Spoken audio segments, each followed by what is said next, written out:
Welcome to a new video in my home automation series, and today I'm going to review another Reolink IP camera, and this is going to be the Argus PT. And what you can see here now is the Argus PT, which is the black camera on the bottom, or the one on the lower, and then above that is the Argus 2. And the reason I decided to put this the new product besides the older product, because actually the first Reolink review video was the Argus, and that was done in October 2019. And after I've done filming the video, I mounted the camera there with the solar panel, and it has been working in this location since then. So almost 2.5 years now, in summer and winter, and I never had to touch the thing, so it's been working reliably ever since. And since the Argus 2 came out, there has been some other battery-powered or solar-powered devices available from Reolink. You have the various Argus models that are, fixed cameras, just like the old Argus 2. And you also have the PT series, which are the PNT. PT stands for pan and tilt, so they are the ones that move around, so you can just look around. And now I have the latest model from this series, the Argus PT 4MB model. And I have to say, a lot has changed since my initial Argus. A lot new technologies has come in, and these are the new features and the new functions that you can expect in the new Argus PT model. First of all, I would like to say that it says the Argus PT 4MB model, so obviously it has a bigger sensor than the old Argus 2 model. But it is still the type of battery-operated device that you can operate it on its own, and it has a built-in battery, and then whenever the battery runs low, you can charge it using the USB port, or you can also purchase the supplied solar panel, and that will keep the battery topped up pretty much 24/7. I live in an area where obviously we have nice sunny summers, but equally we have cold and cloudy winters, and I had no issues running the camera all year round. Well, running the previous version of the camera all year round, so I'm expecting the same performance from the Argus PT as well. The other thing I would like to highlight before I dive into the details, that this camera can now use 2.4 and 5 GHz Wi-Fi, so that gives you a little bit more flexibility on Wi-Fi connection. It has PIR motion detection, and also it has vehicle and person detection built in. I wanted to highlight these last two options because it is really hard to get a proper triggering on these cameras set up.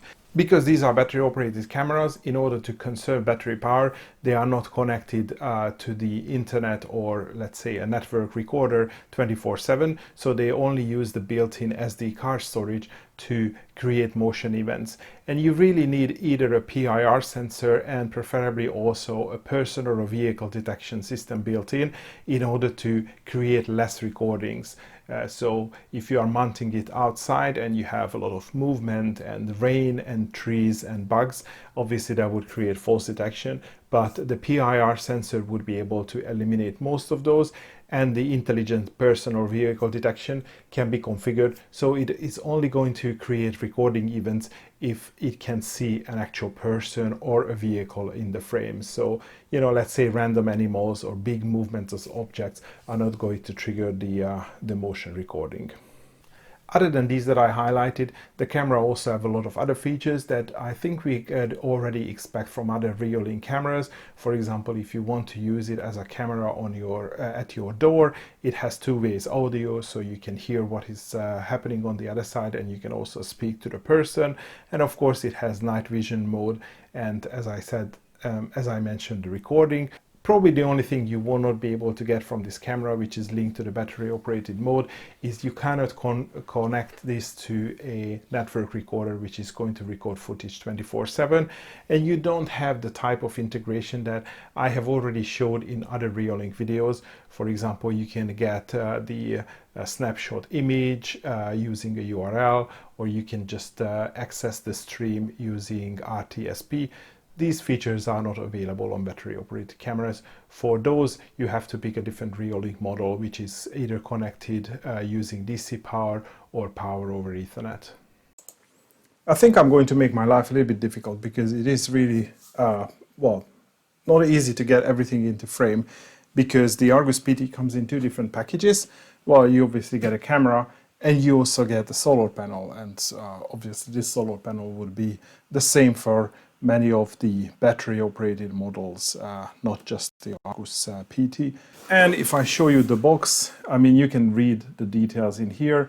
Let me just focus again. So you see the different versions and the different languages, and obviously PT stands for pan and tilt. This is how the PT model of Argus is different from the other Argus model, which is looking at a fixed object, then cannot rotate. And then you also have some statistics on the solar panel as well. So not a lot here, it just is waterproof, it doesn't really show wattage or anything like that, but it is designed to go with these cameras and provide them enough power so they can run pretty much 24/7. I think I'm going to start with the solar panel first, and as far as I can see from the package or from the image, it's not going to be different from the previous one, not a lot. I think mostly what has changed, I mean what I can see from the outside is the physical design, because the older solar panel had a bezel, so there is no bezel here. Probably the Reolink logo is on the top and not on the bottom, but other than that it feels like pretty much the same size panel than the previous model. And it comes with a charging lead which is permanently attached, which terminates in a USB, so you can charge with this USB, or if you don't want the solar panel, you can just bring a power bank around and then charge it using the USB lead. And there is also a mount. So you're going to mount this. So this is some sort of, I think it's aluminum.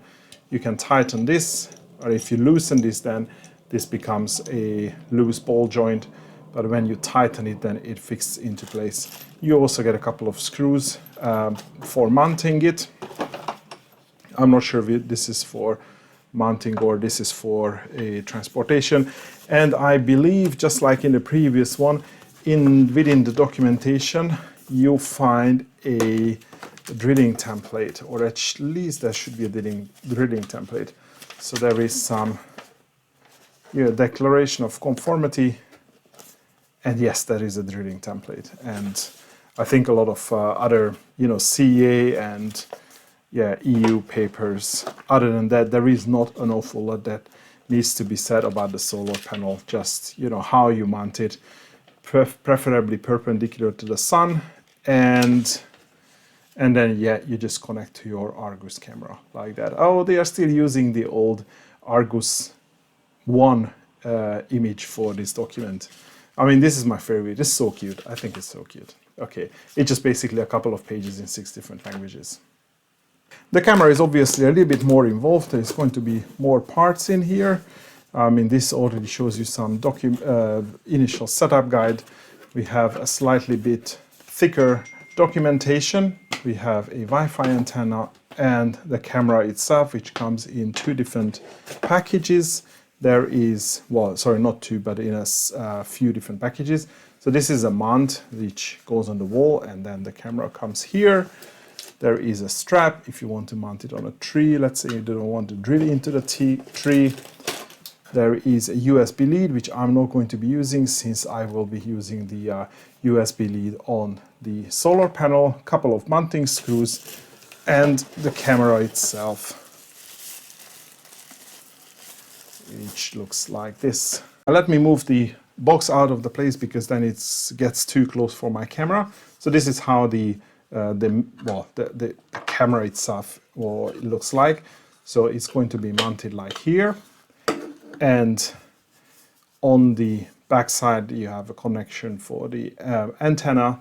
This is the cap for the USB, either the charging lead or for the lead for the solar panel. There is an on-off switch here. So the battery is obviously inside, and if you rotate the lens, I'm going to remove the lens cover. Yeah, very nice. Then you have a port here for the micro SD card. So that you can insert for local recording. So there is no screw, there's just the this rubber seal on that. So just make sure that you push it back good when you insert a micro SD card.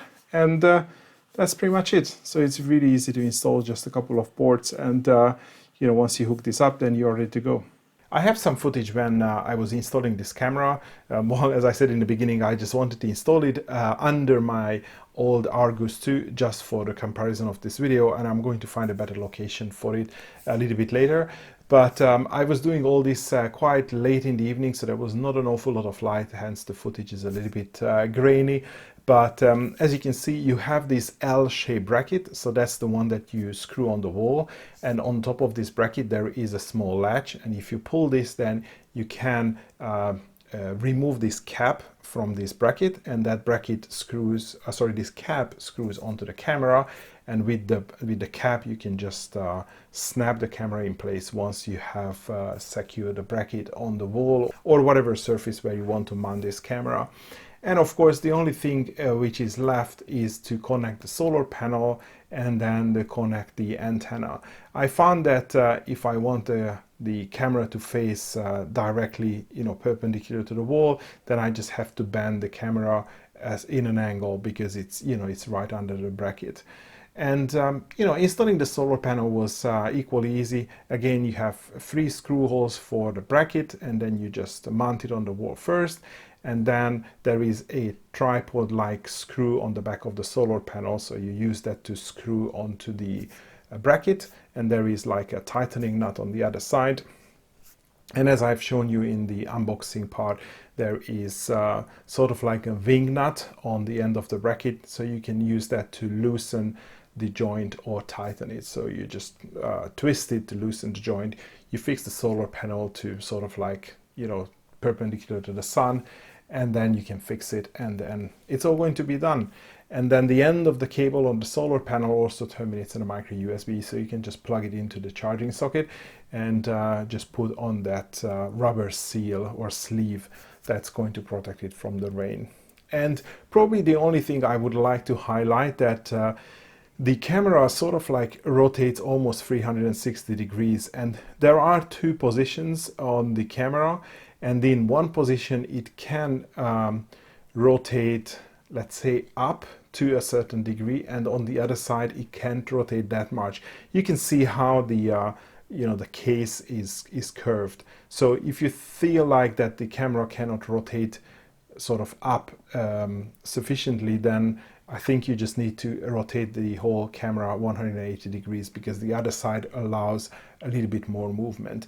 But I think based on how the camera is designed, it is much better if you find a really high position for this Reolink model, because there is a lot more option how the camera can look down as can look up. And of course you want to mount it high, so obviously it's out of reach for somebody who can grab it and take it away.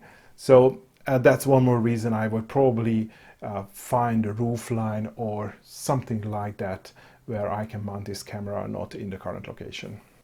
I don't want to go through the setup procedure of this Argus camera, because it is pretty much like any other cameras. Probably the only difference, or at least the first difference that I noticed with this camera, is you are getting the usual voice prompts that I've seen on other models as well. But in this case, the voice prompts are coming in, was it in 5 or 6 different languages? So you can hear the same in English, I think it was German, Italian, Spanish, and French, if I can remember correctly. So if you don't know English, at least that is going to make your life a little bit easier, just to follow the instructions. But yeah, basically the camera is going to tell you everything that you need to do, and then you have the setup steps on the app, which is clearly going to refer to the step or the voice prompts that you should hear from the camera. So once you have added the camera, you can see it in the Reolink app that you can see here. And maybe I can also make some comparison between the Argus 2 and the Argus PT, although there has been other models between the two. But clearly the the big change, or the first difference for me, is that the fixed Argus 2 had a really wide angle, and actually that was perfect for the location where I have this camera, because if you look at this, it has such a wide angle that you can pretty much see the the side of my house and my garden. But of course, with the PT, you don't have to have that wide field of view, because you can just rotate the camera. So here on the main screen, of course, you have to wait a little bit until the camera wakes up and starts sending the stream. And by the way, I have the HD or the 4 megapixel stream turned on at the moment, but I can go down to the low resolution stream, which is definitely going to be useful if you are on a 4G network. But to be honest, on the mobile phone screen, you are not going to see a lot of difference. I think I've just overlaid a couple of sample images that I saved from the camera, so you can see how it looks like. But then you can just use these wheels in order to move the camera. And you have two options. You can tap on the arrows, or if you want a longer movement, you can just grab the center dial and then just drag it. And you can see that you can pretty much do almost like a 360 rotation on the the horizontal axis, which is really, really great. So if you have, let's say, a pole, let's say on the middle of the property, that's probably going to be the best location for this camera, because you can literally look around. And of course, if you're mounting on the side of the building, then you would be looking at the building pretty much halfway through, so that's not that useful. And as I said, there is a certain degree how much you can point up, because it's physically obstructed by the camera. But if you want to look down, you can look pretty much, well, you can look just below you, so almost like, yeah, probably a little bit more than 90 degrees down. And as with all the cameras, I think the picture is perfect and it looks really, really sharp. The colors are perfect, so I really like the way the camera looks like. So this is the PTZ function. And of course you have the talk function, which I'm not be able to demonstrate it here because I noticed that whenever I'm creating a screen recording, then the microphone doesn't work, probably some sort of Android thing. But of course, if I turn off the recording, everything works. So this is the button that you can, push to talk. So you can just talk to the person who is sitting or standing in front of the camera. And of course, you can turn on the audio as well. So you can hear what is happening on the other side on your phone. And in the clip, you can, clip to a certain part of the image. But this is that's basically just a digital zoom on an area. Which could be used full, especially on the phone when you have a smaller screen and you want to center on something on the middle of the screen. Before I go to the playback, I just want to finish the options here. Just below the image, you have a pause and a play button, so you can use it to pause the video. So let's say if you are on mobile data, you can just pause it if you don't want to run it all the time. And you also have a button for taking a snapshot picture and a snapshot recording, and that's going to create a recording on your phone. It's not the recording that goes onto the SD card. And as I said previously, you can change the resolution and you can just switch between landscape and portrait mode. Also want to handle some of the buttons just above the screen. So it has a siren, and if you push this one, then the camera is going to play, well, if I push in the middle one, then the camera is going to play an audible sound, siren sound. So I don't know, if you see an intruder, maybe you can distract it. I always felt this is a gimmick, but it's included in almost in every single cameras. And if you will have multiple cameras, you can change the screen here. And then finally, the last option is that you can review footages. So this is based on detection. So obviously now, since I moved the camera around, it actually created a recording onto the SD card.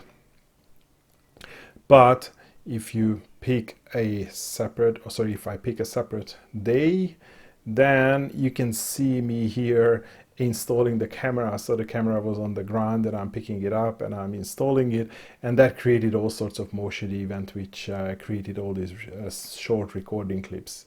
Yeah, that's me when I'm picking it up and then trying to install it, or you put in a cable or something. And that's the camera tripod that you have seen just a couple of minutes ago. Okay, so This is the playback, and obviously this playback is determined, or the amount of footage that is getting stored is determined on the SD card that you put in. But these small recordings takes a couple of megabytes, so even on a relatively modest SD card you can probably have, like, you know, hundreds of recordings. And depending on how you set up the motion trigger, that could be even weeks worth of recordings that are stored in the camera. And with this, I think we got to the settings section. So if I click on the cogwheel, then we can see all the options that are available for this camera. So you can see what the battery life is. So it's 95%, and you can see the small sun icon. So the solar panel is plugged in. There is option for you to configure the Wi-Fi. So I'm just going to flick through some of the options here. I'm not going to explain all of them. I just want you to see all the different options that you can have on the camera. You also have some options for this siren sound and also test it. So yeah, you can play around with that. And probably now I'm going to spend a little bit of time on the alarm settings, because there are some new features here that I haven't seen for my previous Reolink cameras. So you can obviously trigger the PIR motion settings. So there is a PIR sensor built in. So that's going to be your primary, let's say, motion detection device or hardware. So that's just like a motion sensor. It's going to detect motion, and that's going to trigger the recordings. And as you can see, you have a couple of options how you can choose between the sensitivity. So low sensitivity will only trigger on closest object, and high sensitivity would trigger on further objects as well. And as you can see, there is some sort of compensation to reduce false alarms. So that's one more settings you can either disable or enable based on what your situation is, whether you are getting too many or too few motion detections. And once you had the motion detection configured, you can still have further things. So for example, you can set up detection zones, so in which part of the image it should look for changes, and you can configure that for person or vehicle or others. So I think I've created a person detection zone here. Also keep in mind that this zone is a fixed zone on the image regardless where the camera is rotated. So obviously when you start moving, you know, tilting the camera, that area on the screen would be in a different physical location in the real world. So yeah, just keep that in mind. Or maybe when you move the camera around, just remember to return it to the same position, so the detection zone is where you expect them to be. And again, you can do this, as I said, as for separate for each of the, you know, person or vehicle. Well, I don't expect vehicles here, so I haven't created anything else, and I haven't created one for the others either, because I'm really only interested in person detections in this area. You can also set up sensitivity for the smart detection. Again, you just have a slider, but you have a separate one for person and vehicle. And finally, there is one extra feature which is actually quite nice. I haven't seen this before. Is you can also specify, again separate for more person and vehicle, what would be the minimum and the maximum size that should be considered as a person. So maybe you can use this feature to ignore person or people really far in the background. Let's say if your camera is facing to your, I don't know, driveway, and you can also see the street, so you can exclude really small persons that are just walking by on the street, so they are not going to create a detection. I think this could be a really, really nice feature, again, in certain areas where you want too, let's say, too far or too close object to be excluded from detection.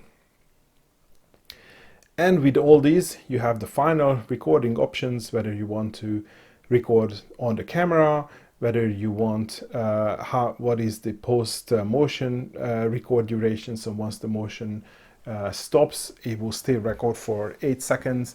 And you can even configure this to be restricted to certain times of the day. And you can do this separate for person and the vehicle and the others. So at the moment, everything is enabled. So it is going to create recordings 24/7, but let's say you can exclude daytime or nighttime or, you know, whatever you need. So as I said, there's a whole load of options here, and you can just play around with all these, fine tune which one works the best. And with these settings, I think you would be able to really get to the bottom of it, and then make sure that your camera only detects on things that you are interested in.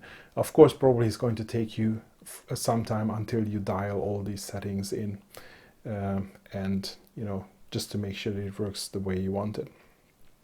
And then finally, besides the motion detection, you can also set whether you want a push notification. So that's a notification in your phone, whether you want email to be sent, or whether you want this audio siren to be sounded by the camera. So if, let's say, somebody walks by, then it's going to play this siren sound. It's actually quite loud. So that would be all about all the detection stuff, and you have a couple of options here to change the, you know, the time, and whether you want to record audio as well with your video, that you can set here. And then finally, you have a few more options on the top where you select the camera. So you can change the camera name. You can, you know, if you want to format the SD card, you can do it here. As you can see, I'm only using a 4 gig SD card for here. And yeah, you can upgrade the device and or, you know, change the, or sorry, check the IP address if that's something that you are looking after. So that would be the settings of the Argus PT. So with this, we came to the end of my Reolink Argus PT review video. If you are interested in this product, you are going to find purchasing links in the video description. But that will be all for today. Thanks for watching, and hopefully see you in the next video.